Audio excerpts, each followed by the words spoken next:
Our story begins at the Seneca Allegheny Community Center in Salamanca, where Gowanda head varsity girls lacrosse coach and Haudenosaunee women's national player Lottie Gill brings the story of lacrosse's origins to life. The creator of the game was played in Sky World, and then he gifted it for a man to be played Earthside, who then gifted it out to specifically Haudenosaunee men, who then gifted it out to the rest of the world. Lottie and her husband Justin, who coaches the boys varsity lacrosse team at Gowanda, know firsthand the gifts this sport has brought into their lives. And I don't ever take that for granted, because I have so much love for the game, and I want to give back to the youth, or give back to the younger generation, so they can be successful.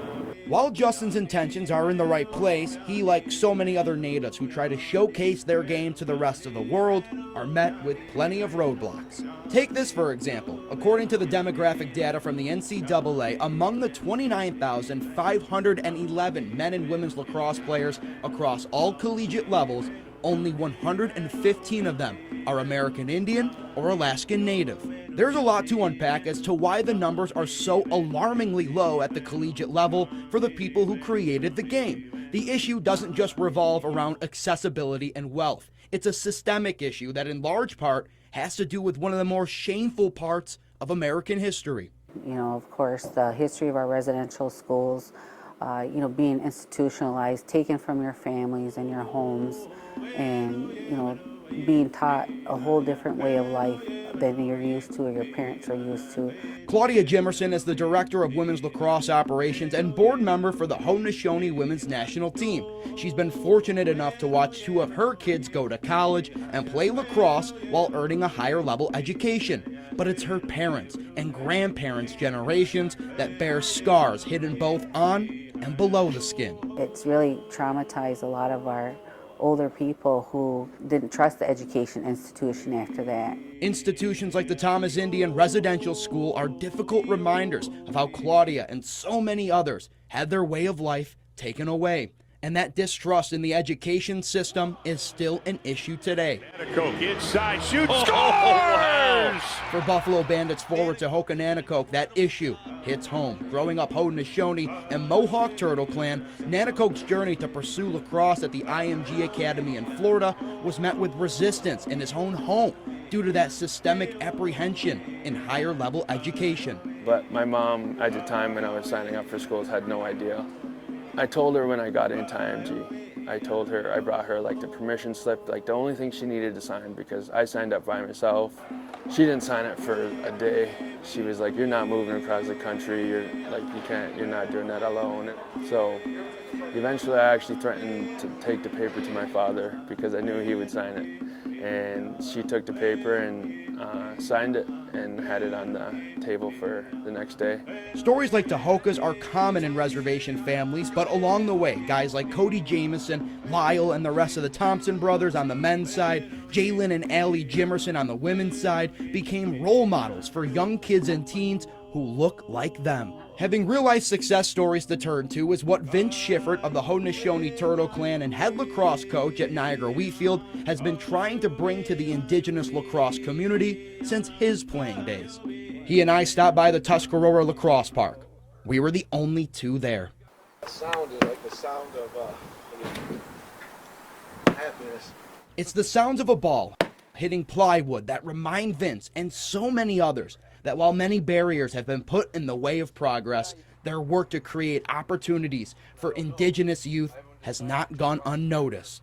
This fall, it was announced that lacrosse will once again be an official Olympic sport. And the Six Nations team asked to compete under its own tribal flag. And today, I'm announcing my support for that request. In December of 2023, President Biden endorsed the Haudenosaunee national sovereignty to be recognized in order to compete in the 2028 Summer Olympics. It'll mark the first time since 1908 the sport has been officially recognized by the International Olympic Committee. However, the IOC has still yet to acknowledge or approve the Haudenosaunee to compete. This is due to the fact that the Haudenosaunee sovereignty as a nation has not been recognized by the international community, and typically the IOC looks to the United Nations to determine a nation's sovereignty. What you have to do right now, for the next 5 years and start right now, all right, is show 'em we belong. Olympic qualifiers begin in 2025, and the thought of not allowing the creators of the game to play their sport on the world's biggest stage does not sit well with the lacrosse community, the Haudenosaunee especially. If we're not flying our own flag in the Olympics, I don't want the game in the Olympics. Through years and generations, we've constantly been taken advantage of. We've been, surviving the theft of our lands, the ridicules of our culture, and those kinds of things. Our rights are taken from us. And now you want to take our game and present it to the highest stage ever? That is a huge slap in our face. So that's not going to happen without a fight. Bringing the creators of the game to the world stage has the potential to affect the sport of lacrosse like we've never seen before. It's a medicine game. It's played for peace. It's a message of peace goes along with this game, not just a competition. And we really need to hear that message of peace in this day and age. And we feel that lacrosse can be a part of a global movement towards recognizing people and bringing the message of peace and the good mind. Gattigergos is the power of the good mind. And it's a goal of our culture. That's how we're supposed to behave and act and in our decision making. Regardless of the outcome, the creators game will still be here. It will continue to bring healing and peace to people who know only trauma and turmoil.